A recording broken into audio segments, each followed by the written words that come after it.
Bonjour, je suis Alain Pollard, je suis chercheur d'or. J'aide les dirigeants à valoriser les mines d'or qu'ils et elles ont à portée de relation, c'est-à-dire à portée de voix, de regard et de posture. L'or dont je parle, ce sont évidemment les femmes et les hommes dans l'organisation, les clients bien entendu, les partenaires et même les fournisseurs. Et je suis heureux de partager avec vous une démarche qui va vous permettre de booster vos ventes. En introduction, on va regarder l'état du marché et puis on va s'interroger sur qui vend et quelles sont les qualités requises pour vendre. Ensuite, on s'interrogera sur que vendez-vous, comment vous le vendez, comment faire passer votre interlocuteur de suspect à prospect et enfin à client. Concernant le climat des affaires, la dernière enquête du mois dernier montre que la confiance s'améliore et donc la vôtre aussi, dans votre capacité à vendre plus, évidemment. Alors qui vend? Ah, on me dit dans mon oreille, l'alerte info.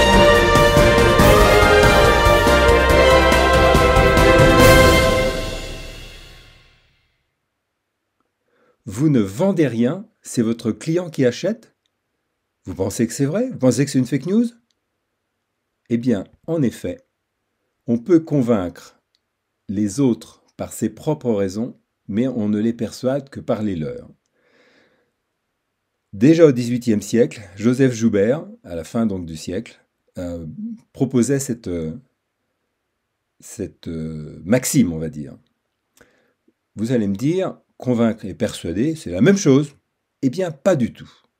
Convaincre, ça vient du latin convincere.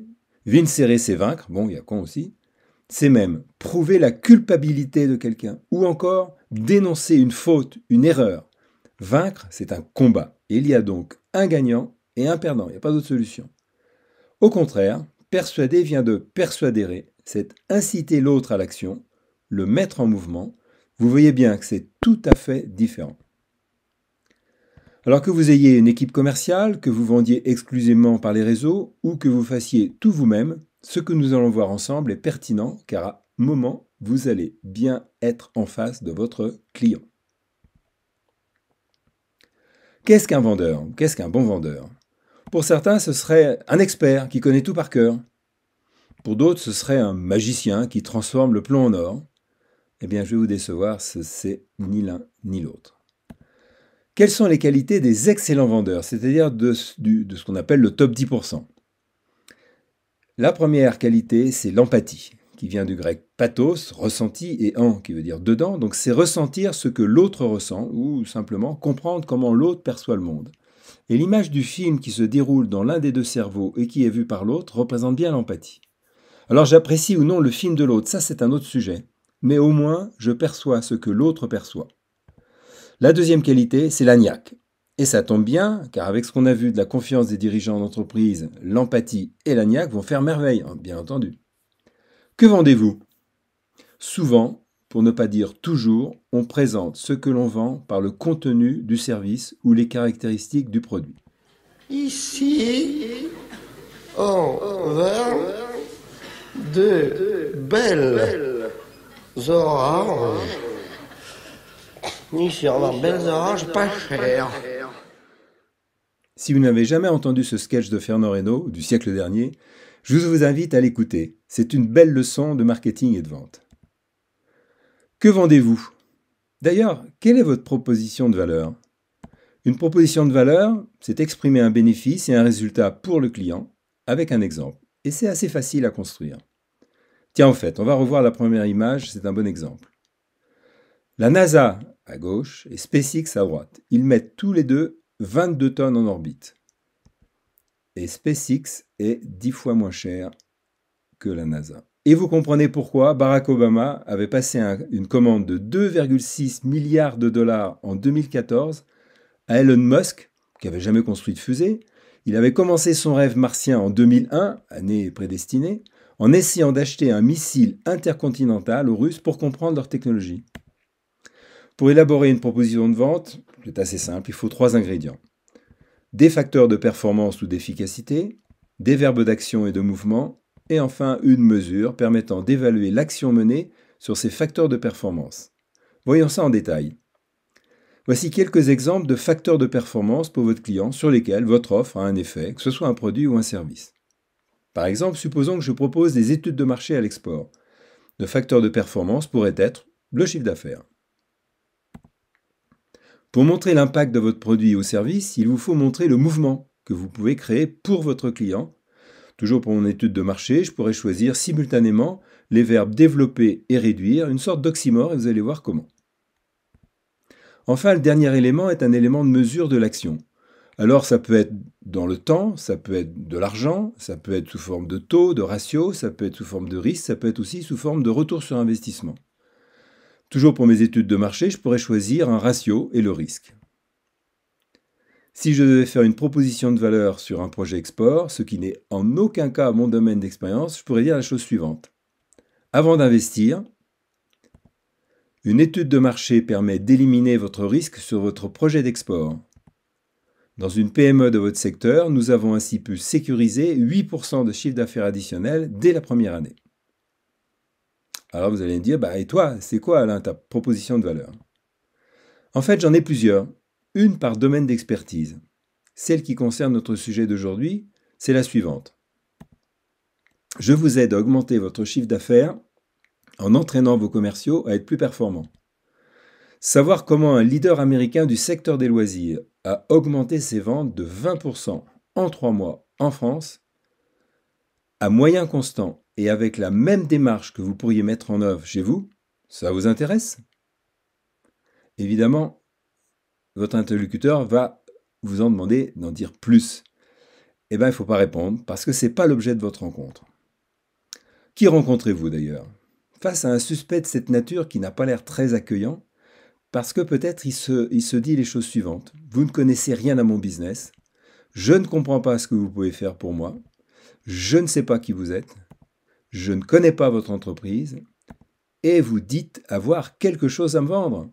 Alors votre réflexe pourrait être de vouloir à tout prix le convaincre. Ça risque de ne pas fonctionner du tout. Qu'est-ce que vendre? C'est le concept ancien de la vente comme une lutte avec un vainqueur et un vaincu. Je l'ai convaincu. Je l'ai convaincu. Qu'est-ce qui se passe quand un vendeur arrive face à un client? Traditionnellement, le vendeur montre, démontre, argumente, explique et explique encore. Il pousse, et qu'est-ce qui se passe quand on pousse fort? Eh bien, il y a un mur qui va apparaître. Et qu'y a-t-il derrière le mur? Eh bien, il y a le client ou le prospect. Et le client, lui, il fait son job, il résiste, il se protège, il objecte, il réfute, il pousse aussi. Et qui est souvent le plus fort dans ce sport? Eh bien, c'est le client. Alors, que faire? Eh bien, au lieu de pousser, il va falloir tirer. Regardons d'abord le monde du fournisseur. Une offre, ça commence toujours par les caractéristiques de cette offre. Je fais des études de marché, j'utilise des bases de données mondiales par secteur et j'analyse les données pour vous présenter les opportunités de marché. Que pense le client? Mazette, oui, ça ne doit pas l'impressionner beaucoup. Ah, les caractéristiques. Les commerciaux experts adorent les caractéristiques. Ils sont intarissables. Prenons l'exemple de cette perceuse. Le fabricant donne 30 caractéristiques. Parmi celles-ci, il y a la valeur d'émission vibratoire AH avec une valeur de 15 mètres par seconde. Honnêtement, qui s'intéresse à ça? Personne, en tout cas pas des bricoleurs, des amateurs. D'ailleurs, en fait, vous le savez, personne n'achète de perceuse. Tout le monde achète la capacité de faire des trous dans du béton, de la pierre, du métal, des trucs durs, quoi. Alors depuis longtemps, on a expliqué aux commerciaux qu'il fallait mettre en avant les avantages. Dans mon exemple, l'avantage serait pas besoin d'aller sur place ni d'apprendre à analyser les données complexes.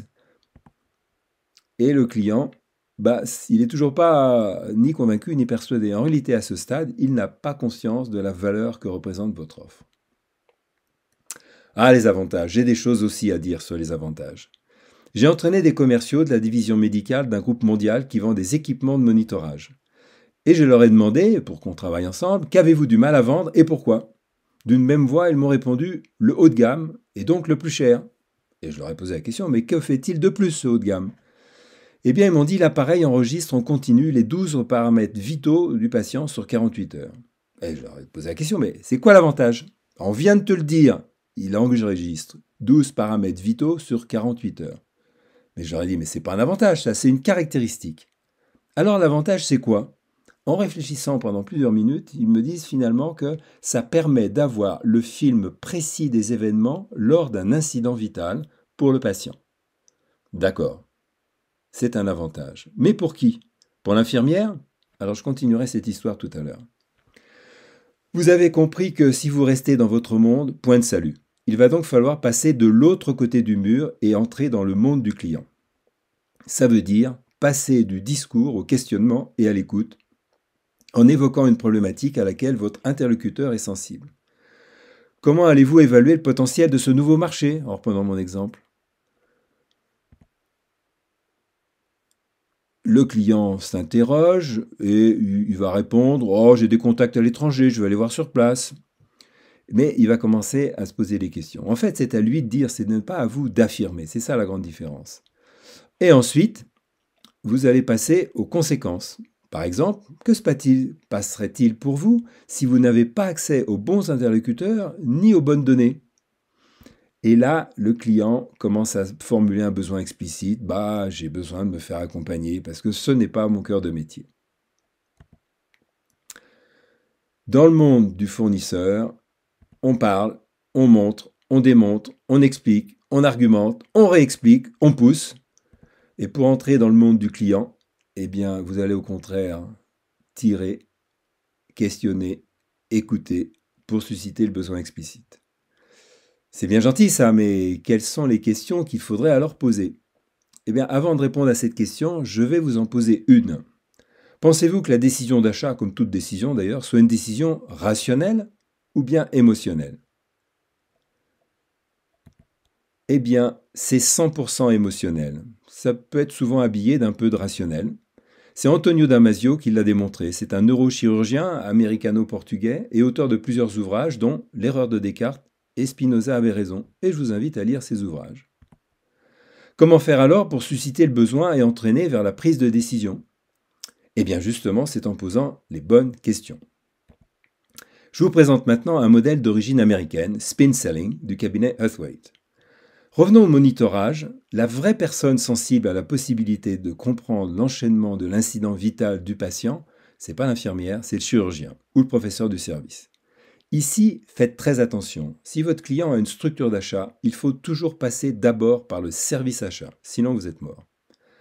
Quand vous démarrez l'entretien, la vie est comme elle est, vous ignorez l'état émotionnel de votre interlocuteur, ce qu'il vient de vivre dans le quart d'heure précédent ou même la veille.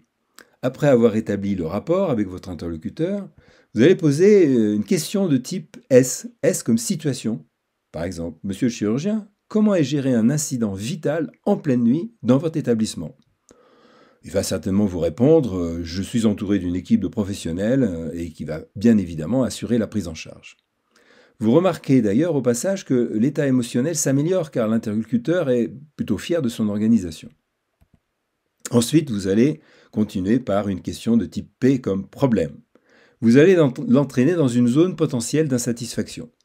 Quelle est la précision des informations dont vous disposez le lendemain? Il va probablement faire la même réponse, mais rassurez-vous, j'ai des grands professionnels et ça va le faire. En fait, l'expérience montre que le problème de la transmission des informations en milieu hospitalier est un problème qui n'est toujours pas bien résolu.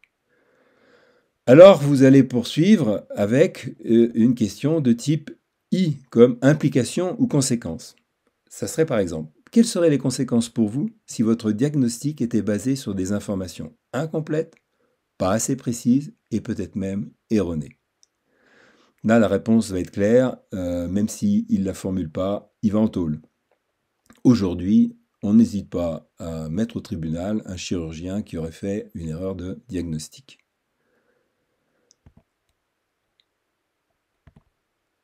Alors, maintenant, il va falloir le faire remonter. Vous n'allez pas le laisser dans le fond de ce trou-là.